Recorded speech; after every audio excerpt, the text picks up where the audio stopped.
అన్ని రకాల పప్పులు వేసి దోశ పోసుకుందామండి. 1 కప్పు బియ్యము అండి, ఆ కప్పుతో 1/4 కప్పు శనగలు, కందిపప్పు, ఉలవలు, కందిపప్పు అండి వేసిన కందిపప్పు, పప్పు,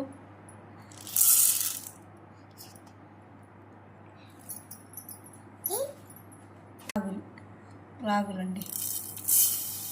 ఇంకా సజ్జ జొన్నలు ఉంటే కూడా వేసుకోవచ్చు, ఆ 2 నా దగ్గర లేవు.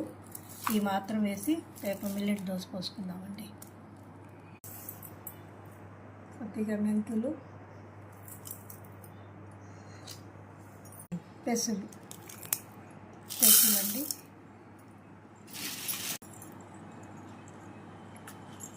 ఇవి ఎండుమిరపకాయలండి.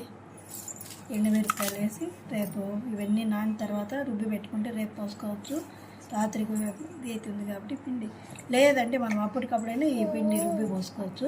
మీకు ఈ వీడియో నచ్చినట్లయితే లైక్ చేయండి, షేర్ చేయండి, సబ్స్క్రైబ్ చేయండి. Please subscribe.